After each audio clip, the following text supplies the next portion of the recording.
My mom said she didn't want to see my face anymore because I said I would pay a smaller part of my sister's college tuition. "We don't want to see your face anymore," my mother snapped during a family Zoom call. I paused, absorbing her words. "Then you'll never see my money again," I replied, my voice steady as I ended the call. I opened my eyes, feeling unburdened for the first time in years. Let me take a step back.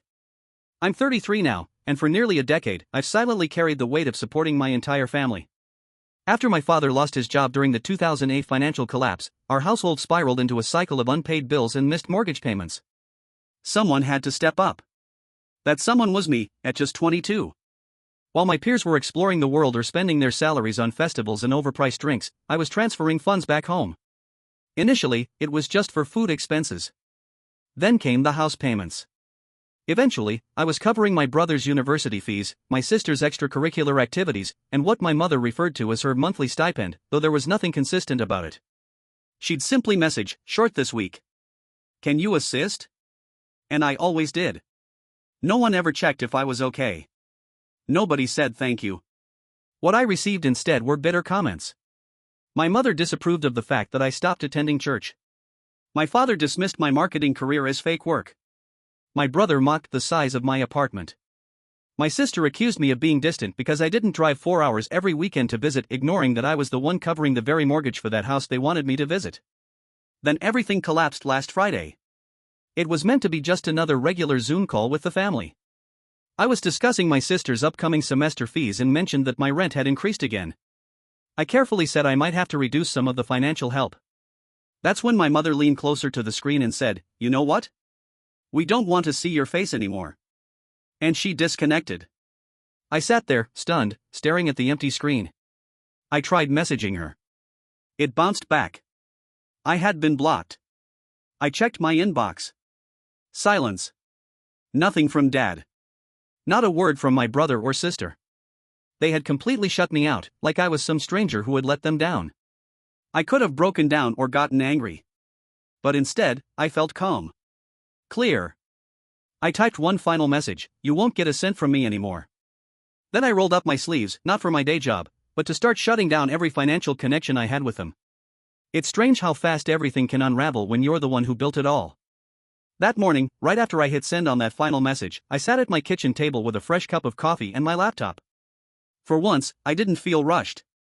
No urgent transfers to manage. No calculating if I'd have enough for food after sending money to everyone else. Just quiet, the kind that feels earned. I started with the house payments. My name wasn't on the title, but I'd been making the payments like clockwork for years. I opened the bank dashboard. 2 clicks. Done. I even called to double-check. The withdrawals were officially cancelled. Then came the shared account I had set up with my mother. I originally created it so she could feel independent. In reality, it just gave her 24/7 access to my money. I emptied it, then closed it permanently. The bank agent asked why. I paused, then typed, "Breach of trust." Next, I tackled my brother's college portal. Still linked to my email, I signed in and deleted the stored payment method. I even added a note under the billing section: "No longer covering tuition." It felt incredible. I went down the list, cancelled the utility payments, deleted the grocery delivery subscription. I even contacted the landlord of their rental and said, "Hello, I won't be paying rent anymore. You'll need to speak directly with the tenants." There was an awkward pause. Then he said, "Got it." Just like that, I was released. No dramatic farewell, no announcement, just a methodical exit. It was shocking how simple it was to erase myself from their financial lives, like clearing old downloads you forgot you even had. For the first time in years, I wasn't panicking about making ends meet. I was just breathing. I didn't expect them to respond right away. But silence doesn't last forever. That same evening, while I was finishing a quiet dinner, just a basic homemade meal, I felt my phone vibrate. Unknown number. I ignored it. Then another. Then 2 texts came in, one after the other.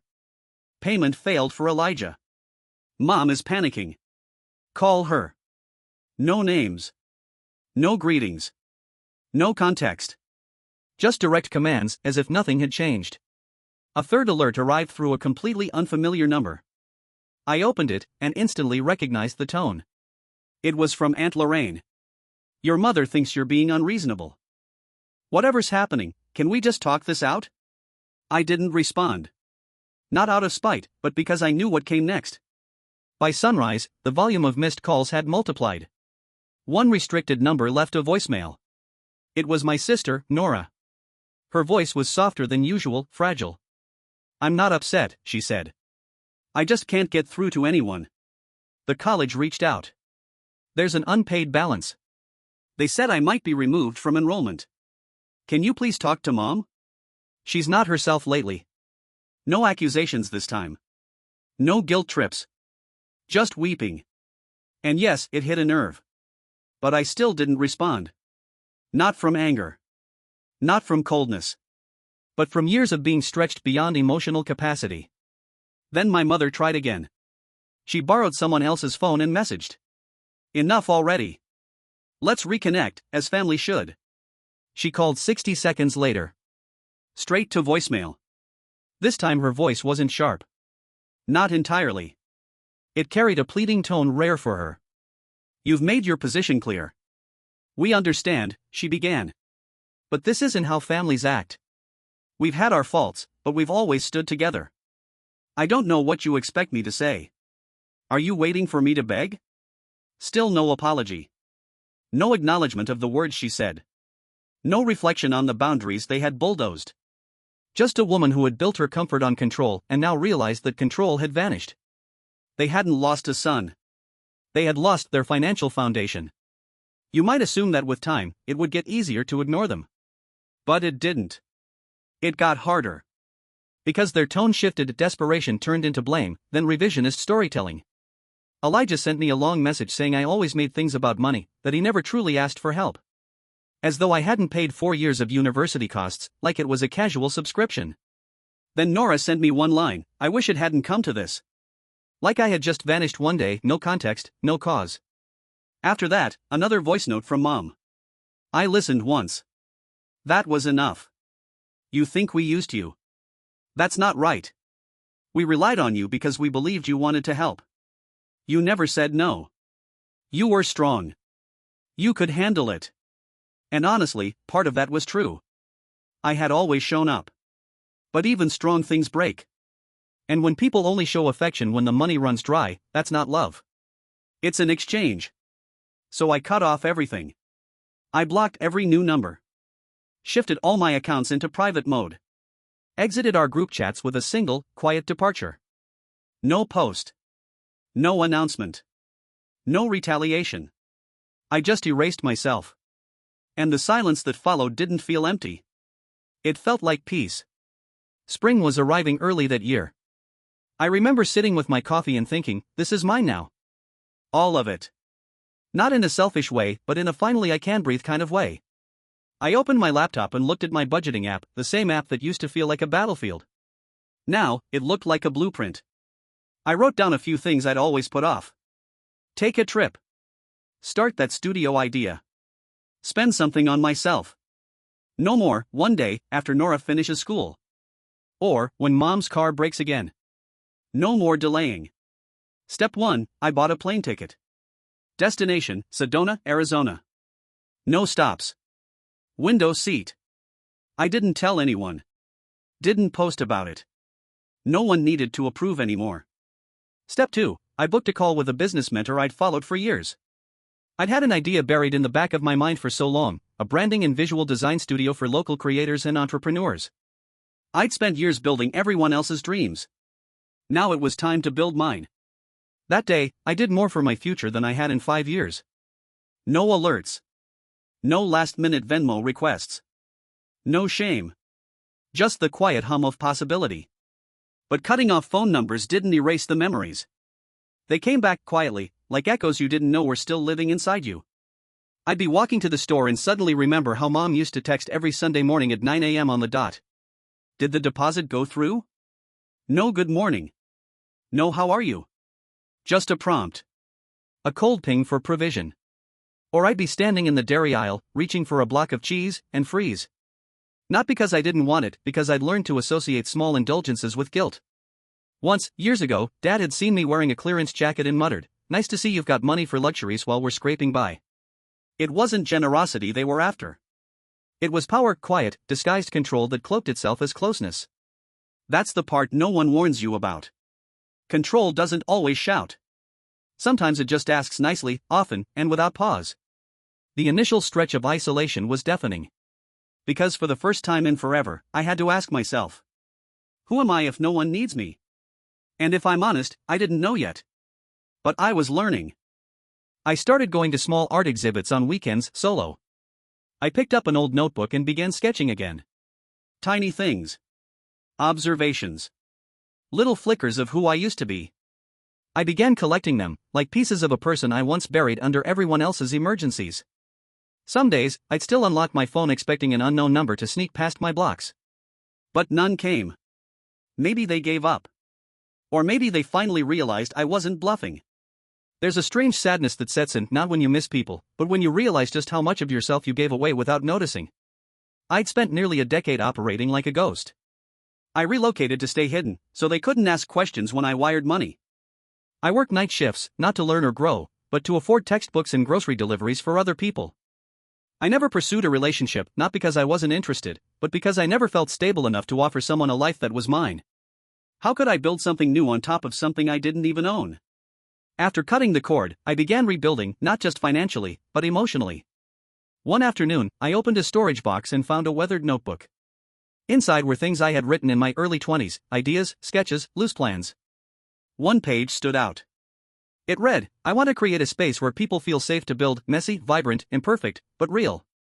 I stared at that line for a long time. It came from a version of me that still believed my dreams mattered. That dream of starting a creative agency wasn't dead. It had just been buried beneath excuses. When Elijah graduates.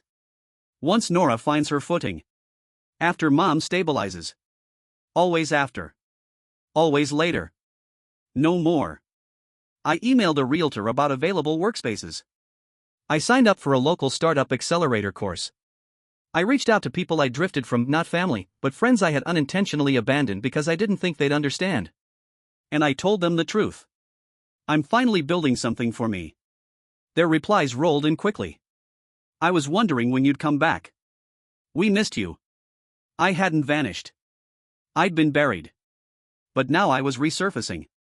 Of course, there were still hard nights. I'd lie awake wondering if I'd made the wrong choice. I'd crave not my family, but the idea of what they were supposed to be.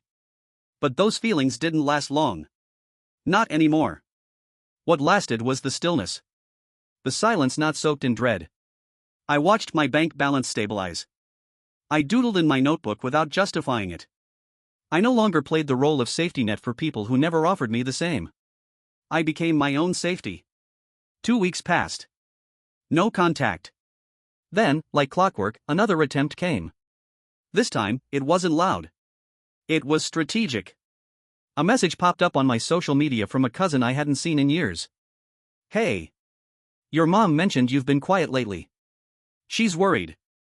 Just checking in. The phrasing was deliberate. Quiet, not cut off. Worried, not accountable. Like the real story was already being rewritten. Like I had simply drifted, without cause. I didn't respond. 2 days later, my father sent something completely out of character, an email. It was brief. Whatever this is with your mother, we can fix it. You've said your part. Don't let pride split this family. I read it more than once. No emotion stirred. Just the same old weariness that always followed his words. This was the family script. Act like everything was normal. Push it under the rug. Claim enough was said. As though I had broken down unprovoked. Not as though I had walked away from a decade of being taken for granted. Then came the last message that stuck with me. A voice note. From Nora. No drama. No manipulation. Just truth. I know you think we relied on you too much. Maybe we did. I honestly don't know. I'm not mad. I'm just exhausted. I didn't ask for all this. None of us did. She was partly right. They didn't say it out loud. But they all assumed I'd keep things running. They thought I'd stay quiet. They expected me to fund and forgive endlessly. When I finally stopped, they weren't heartbroken, they were confused. Because my silence had made life easier for them. And my support had become expected. When it disappeared, they didn't miss me. They missed the stability I provided.